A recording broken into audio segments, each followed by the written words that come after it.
नमस्कार, मैं doctor S D सेठी, समाचार निर्देश में आपका स्वागत है।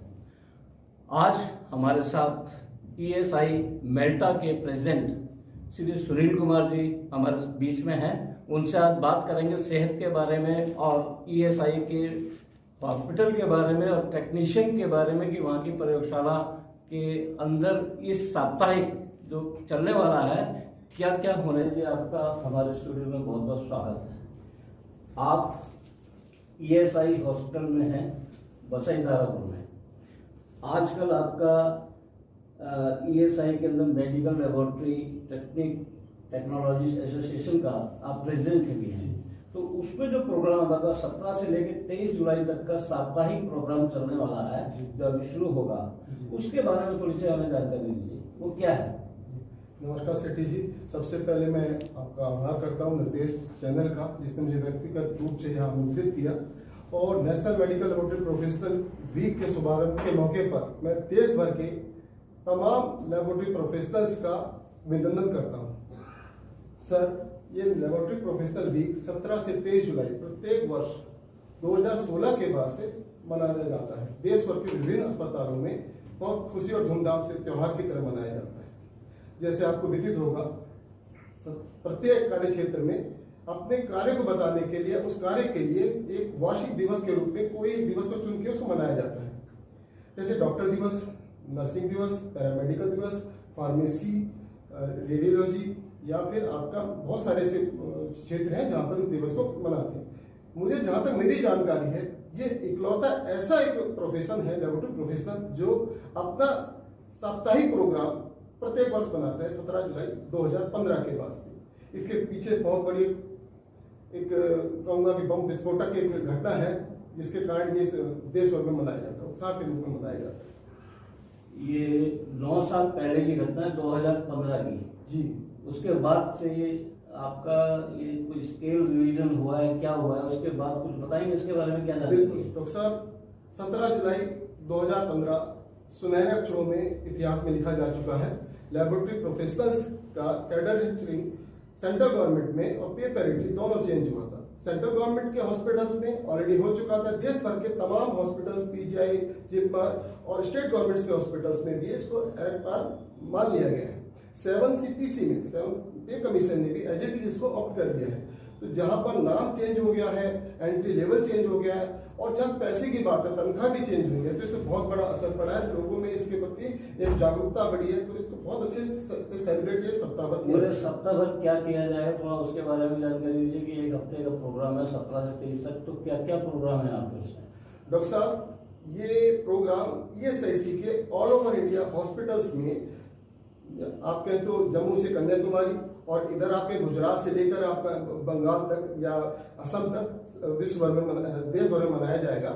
ईएसआईसी ही नहीं, जिपमर्स हो गए और ऑल इंडिया मेडिकल साइंस हो गए, पीजीआईस हो गए, और स्टेट गवर्नमेंट्स के जो हॉस्पिटल्स हैं, तमाम जगह इसको बड़े उत्साह के साथ लेबोरेटरी प्रोफेशनल बनाएंगे। इसको मनाने का मकसद अलग अलग तरीके से है, क्योंकि अपने जो हम कार्य कर रहे हैं उसको हम पूरे साल करते हैं। पूरे साल करने के दौरान हमारे साथियों के अंदर कुछ बहुत सारी खूबियां हैं, उसको प्रदर्शित करते हैं। कुछ सांस्कृतिक प्रोग्राम्स होते हैं, कुछ ऐसे प्रोग्राम्स होते हैं कि जो हम सोच भी नहीं सकते कि नई नई हमारे को जानकारियां मिलती हैं। जैसे हम लोग आई डोनेशन के अवेयरनेस के लिए, मानव अंग के डोनेशन के लिए एक अवेयरनेस प्रोग्राम चलाते हैं। पर्यावरण के लिए हम लोग पौधारोपण का काम करते हैं कि हम 7 दिन में किसी एक दिन को विश्व भर में, देश भर में हम लोग ऐसा कुछ काम करें कि सामाजिक रूप में हमारा आए। एक हम लोग वॉलेंट्री ब्लड डोनेशन कैंप विश्व में, माफ करना, देश में जगह जगह लगाया जाएगा। इसमें सांस्कृतिक प्रोग्राम्स होंगे, सीएमईज होंगी, साइंटिफिक सेशंस होंगे। हम लोग जो हमारे साथ जुड़े हुए जितने भी साथी हैं जो आते हैं अपने उपचार के लिए, वो बड़े थके और परेशान से रहते हैं, तो general health, medical health checkup के जगह जगह पर लगाए जाएंगे उनके अवेयरनेस के लिए। स्क्रीनिंग की जाएगी शुगर्स के लिए, ब्लड ग्रुपिंग लोगों को पता नहीं होता, बहुत सारे साथियों को, उनके लिए ब्लड ग्रुप की व्यवस्था की जाएगी। हीमोग्राम, एचपी जो मिनिमम लेवल है, जो माताएं हैं बहुत से आ नहीं पाते हैं, तो जनरल हेल्थ अवेयरनेस कैंप भी हम लोग लगाएंगे। यहाँ मैं आपको बता दूं कि कर्मचारी राज्य इंश्योरेंस कॉर्पोरेशन का जो गठन हुआ था, ये 1948 में हुआ था।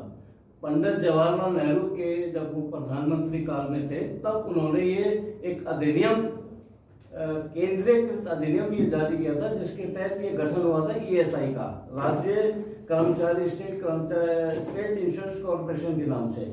आज वही बढ़ के शाखाएं पूरे भारत के अंदर ईएसआई की ये शाखाएं, जो सेंट्रल गवर्नमेंट के अलावा, हालांकि स्टेट का सेहत का मामला है कि जो स्वास्थ्य का मामला है स्टेट को देखना पड़ता है, लेकिन सेंट्रल गवर्नमेंट ने इसको स्पेशल वेलफेयर किया।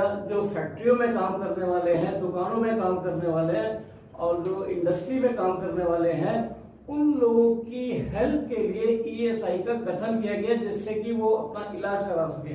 वो इसके एक सदस्य के रूप में रहे हैं।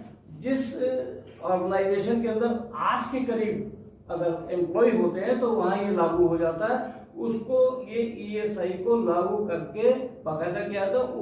उन्हीं जिनके कार्ड बनते हैं, उनके कार्ड के आधार पर ही इन्हीं हॉस्पिटल के अंदर एडमिशन मिलता है, उनका इलाज किया जाता है। आगे से हम थोड़ी और जानकारी लेते हैं। हमारे साथ सुनील जी बैठे हैं, ये बताएंगे कि यहाँ कौन कौन से इलाज होते हैं। सर, ईएसआईसी आज की डेट में सारे इलाज अपनी जगह कर रही है। सारी ओपीडीज हमारे यहाँ रन होती हैं। छोटे से छोटा, बड़े से बड़े इलाज यहाँ पर किए जाते हैं। जो इलाज यहाँ पर नहीं होते तो उनको रेफर किया जाता है मरीजों को सरकारी और जो प्राइवेट हॉस्पिटल्स हैं, जो सुपर स्पेशलिटी हॉस्पिटल्स हैं, वहाँ पर रेफर भी किया जाता है। यहाँ आपने ये सप्ताह का जो प्रोग्राम दिया है, इसमें जिन लोगों ने बहुत अच्छे कार्य किए हैं प्रयोगशाला के, उसमें उस स्टाफ को सम्मानित भी करने की आपकी योजना है जी। तो कैसे ये योजना करने के किस आधार क्या है उसका? सर, ये जो नेशनली एक एसोसिएशन है और ये अलग अलग स्टेट्स में, जैसे दिल्ली में हम लोग हैं, यहाँ पर अलग अलग स्टेट्स में रन कर रहे हैं। तो जिस रीजन में जो लोग रन कर रहे हैं, काम कर रहे हैं, उन साथियों में बीच में से ईएसआई कर्मचारी स्टेट इंश्योरेंस कॉर्पोरेशन ये अपना साप्ताहिक वीक जो मनाने जा रहे हैं, उनसे थोड़ी जानकारी हमने ली कि 17 से 23 तारीख तक जो एक वीक मनाया जाएगा, उसमें क्या क्या कार्य किए जाएंगे। इनमें उसके अंदर सांस्कृतिक कार्यक्रम के अलावा और भी इन्होंने किया है कि जिन्होंने कोरोना काल में जो कार्य किए थे या उसके बाद हर साल जो अपने फील्ड के अंदर अच्छे कार्य करते हैं स्टाफ, टेक्निकल स्टाफ, उनको सम्मानित भी किया जाता है। पूछते हैं उनसे क्या उसके आधार है सम्मान करने के लिए। डॉक्टर साहब, साल भर में जो प्रयोगशाला तकनीशियंस हैं, उनमें जो एक प्रतिभा के रूप में कोई विशेष कार्य अपने क्षेत्र में करते हैं, तो चिन्हित करके उनको इस दौरान, क्योंकि ये बहुत सम्मानित एक पद है, मतलब एक उनको पुरस्कार दिया जाता है, तो इसी सप्ताह के बीच में हम लोग एक दिन मुकर्रर करके उनको देते हैं, सम्मान देते हैं। इसमें जो भी किसी भी व्यक्ति ने प्रयोगशाला क्षेत्र में अच्छा कार्य किया हो, जो जिसका नाम किया हो, कुछ अच्छी एक्टिविटी की हो, उसको हम चिन्हित करते हैं। आप अपने, हमारे लाखों दर्शक देख रहे हैं, ईएसआई हॉस्पिटल के बारे में थोड़ी सी और जानकारी दीजिए कि वो लोग कौन कौन अपना इलाज करा सकते हैं। मैं आपसे फिर दोबारा पूछना चाहूँगा। देखिए, ईएसआईसी एक स्कीम है जो अनारक्षित क्षेत्र के हमारे जो भाई हैं, उन लोगों को बीमा क्षेत्र में उनको एक इलाज देने के लिए सरकार की एक व्यवस्था है। जैसे सीजे सेंट्रल गवर्नमेंट हेल्थ स्कीम है, जो केवल जो सरकारी कर्मचारी है उनको वो एक स्वास्थ्य सेवा मिलती है।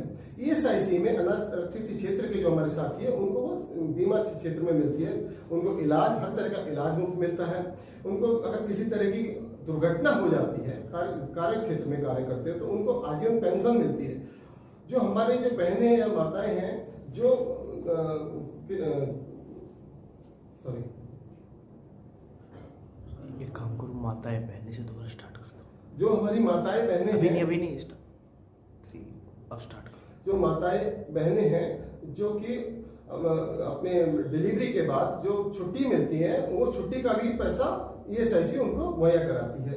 वो घर पर रह के बच्चे की देखभाल करती है। तो बहुत सारी जो जैसे अपने संस्थान में काम कर रहे हैं, उनको लंबी छुट्टी हो जाती है किसी बीमारी के कारण, 93 दिन तक का, मुझे जहां तक ध्यान आ रहा है कि 90 दिन का वो उनको वेजेस मिलती है, सैलरी मिलती है, ऐसा है। जी। तो आगे की क्या है कि जब वो रिटायर्ड हो जाते हैं या बीमार होने से पेंशन उनको मिलती है, उनकी डेथ के बाद उनकी फैमिली को भी पेंशन मिलती है क्या? सर, जो लोग कार्य क्षेत्र में, भगवान न करे, उनको आकस्मिक मौत हो जाती है, किसी तरह किसी दुर्घटना हो जाती है उनको एक पेंशन आजीवन मिलती है, क्योंकि वो ही फैमिली का एक मेंबर है जो पूरे परिवार को चला रहा था। तो उसमें एक बोर्ड गठित होता है, बोर्ड पूरा गठित करने के बाद एक आजीवन पेंशन की व्यवस्था वो बोर्ड करता है। सप्ताह की जो आपने थीम रखी है उसमें आपने बताया कि चिकित्सा प्रयोगशाला विज्ञान में स्वास्थ्य देखभाल में बदलाव रखा गया। ऐसा कौन सा स्पेशल थीम है ये कि स्वास्थ्य में क्या बदलाव किया जाएगा? डॉक्टर साहब, आज की डेट में जो हम लोग अगर 20, 30, 50 साल पुराने टाइम को देखें तो जो आज तकनीकी में सुधार आया है, बहुत तेजी से आगे बढ़े हैं। फुली ऑटोमेशन की तरफ रन कर रहे हैं, छोटी छोटी बीमारियों को हम समय रहते ही पकड़ लेते हैं, और फुली ऑटोमेशन में जो टेक्नीशियंस हैं फुल ट्रेंड हैं। तो हम लोग ये बदलाव वाली जो आपने बात कही है, एक्चुअली क्या है कि जो ईएसआई में आ रहे अनारक्षित क्षेत्र के जो हमारे मजदूर वर्ग के साथी आ रहे हैं, उनको एक हम लोग देने वाले हैं चिकित्सा सुविधा। जैसे मैंने बताया आपको, हम देने वाले हैं उनको उस दौरान एक हेल्थ चेकअप कैंप लगाने जा रहे हैं, जिसमें ब्लड शुगर स्क्रीनिंग करेंगे, हीमोग्राम स्क्रीनिंग करेंगे। कुछ साथियों को पता नहीं होता, मतलब ब्लड ग्रुप उनको बहुत समय बीत जाता है, 40-50 साल उनको पता ही नहीं होता, अपने जीवन में निकाले चले जा रहे हैं। वो एक ऐसी सुविधा करेंगे।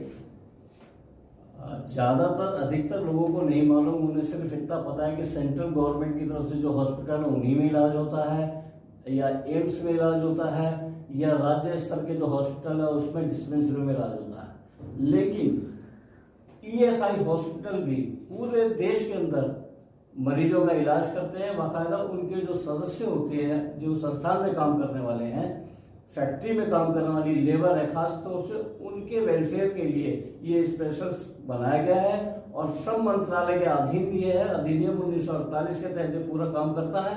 मैं ये चाहूंगा कि आप कोई संदेश अगर देना चाहें अपने एम्प्लॉय को हॉस्पिटल के, तो क्या संदेश देना चाहेंगे?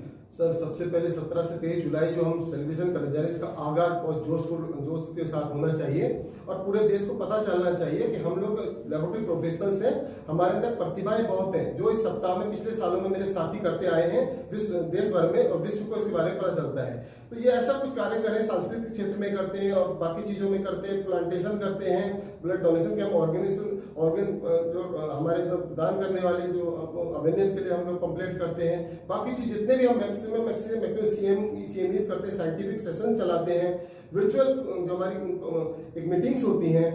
तो ये बहुत तेजी से बहुत आगे बढ़े और आगे बढ़े। मैं सबको ये आभार करता हूँ, सबका अभिनंदन करता हूँ एक बार पुनः कि आप तो जोश और खरोश के साथ इस सप्ताह को मनाएं। बता दें कि कोरोना काल में ईएसआई ने बहुत बड़ा योगदान दिया था, बहुत बड़ा योगदान दिया। इसके लिए मैं आपके पूरे स्टाफ को, पूरे हॉस्पिटल को बहुत बहुत शुक्रिया कहूँगा।